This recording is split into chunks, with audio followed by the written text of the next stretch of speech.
ఈ నెల 12న అనగా 2025 మే 12వ తేదీన వైశాఖ పౌర్ణమి రాబోతుంది.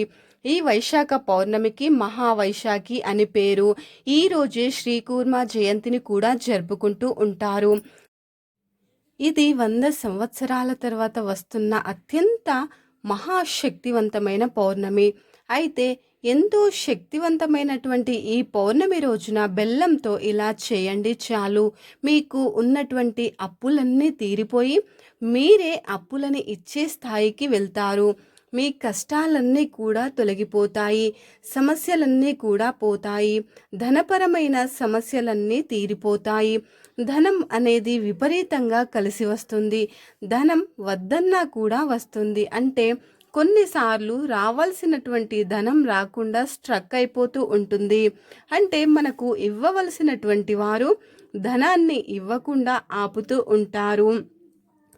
ఆగిపోయిన ధనం రావాలి అంటే ధనద్వారాలు తెరుచుకోవాలి. ధనద్వారాలు తెరుచుకోవాలి అంటే తప్పనిసరిగా ఈ పౌర్ణమి రోజున బెల్లంతో ఈ పరిహారం చేయండి. అంతేకాదు, ఈ పరిహారం చేయటం వలన అప్పుల బాధలు తీరిపోతాయి.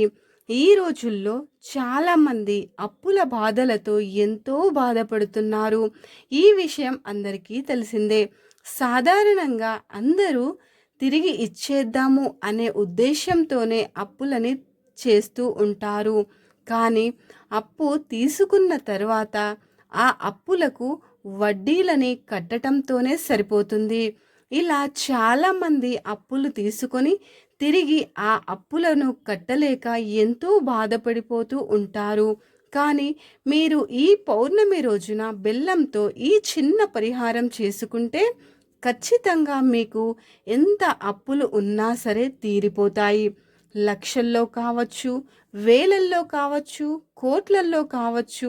ఇలా మీకు ఎంత అప్పు ఉన్నా సరే ఖచ్చితంగా తీరుతాయి.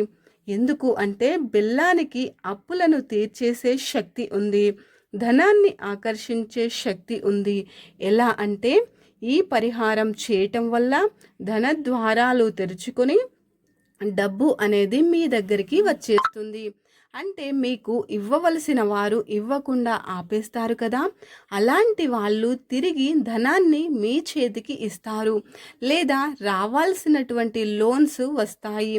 లేదంటే మీకు రావాల్సినటువంటి ఆస్తులు వస్తాయి. ఇలా ఏదో ఒక విధంగా ధనం అనేది మీ వద్దకు వస్తుంది. ఇలా ధనంతో మీరు అప్పులను తీర్చుకోగలుగుతారు. వీలైతే మీరే అప్పులను ఇచ్చే స్థాయికి వెళ్తారు. మరి ఇంతకీ ఈ పౌర్ణమి రోజున బెల్లంతో ఏం చేయాలి అనే విషయాన్ని గురించి ఇప్పుడు మనం ఈ వీడియోలో వివరంగా తెలుసుకుందాం. ముందుగా ఈ వీడియోకి ఒక లైక్ కొట్టి మన ఛానల్ని సబ్స్క్రైబ్ చేసుకోండి. మాకు సపోర్ట్ చేయండి. బెల్లం అనేది అందరి ఇళ్లల్లో కూడా ఉంటుంది. పంచదార కన్నా బెల్లం చాలా మంచిది. అందుకే చాలామంది బెల్లాన్ని వినియోగించుకోవటానికి ఎక్కువగా మక్కువ చూపిస్తూ ఉంటారు. ఆరోగ్యపరంగానే కాదు, పరిహారాల పరంగా కూడా బెల్లానికి ఎంతో ప్రాముఖ్యత ఉంది. బెల్లంతో ఎలాంటి పరిహారాలను చేసినా కూడా 100కి 100% ఫలితాలైతే వస్తాయి. బెల్లం అనేది దేవుళ్లకు నివేదన చేసే పదార్థం, భగవంతుడికి చేరే పదార్థం బెల్లం అని చెప్పుకోవచ్చు.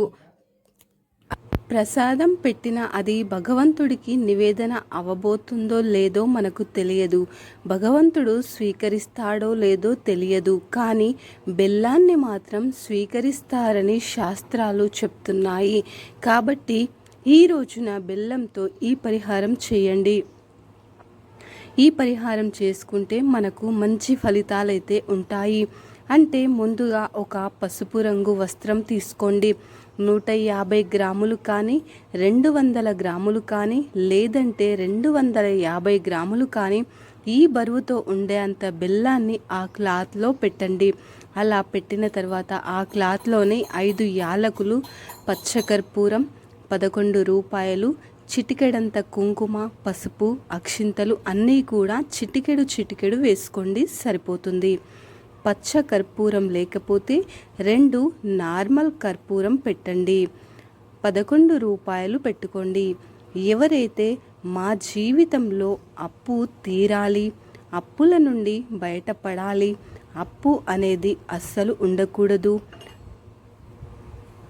అప్పు ఇచ్చే స్థాయికి మేమే ఎదగాలి, మాకు ఈ సంవత్సరం బాగా కలిసి రావాలి అనుకునే వాళ్లకు అప్పు తీర్చుకోవటానికి, బయటపడటానికి ఈ పరిహారం అనేది చాలా బాగా పనిచేస్తుంది.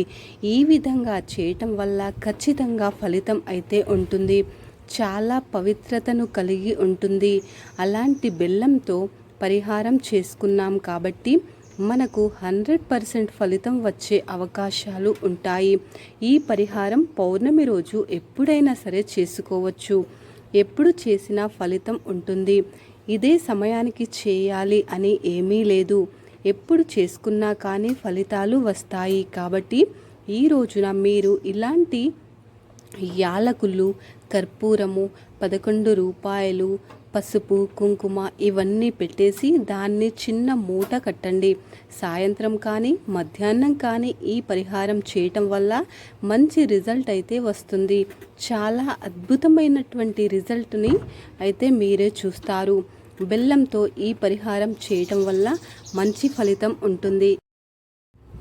అప్పు తీరుతుంది. బెల్లం తీపి పదార్థం కాబట్టి లక్ష్మీదేవి కూడా ఇష్టపడుతుంటుంది. పరిహారం చేసుకోవటం వల్ల చాలా మంచి రిజల్ట్ ఉంటుంది. ఈ పరిహారానికి ఎరుపు రంగు వస్త్రం వాడకూడదు. పసుపు కానీ లేదా వైట్ కలర్లో ఉండే వస్త్రాన్ని కానీ తీసుకుని పరిహారం చేసుకోవాలి. అలా చేసుకుంటే సరిపోతుంది. ఇలా మూట కట్టిన తర్వాత ఆ మూటను తీసుకువెళ్ళి పూజ గదిలో పెట్టాలి. ఆ మూటకు మీ కోరికను చెప్పుకోవాలి.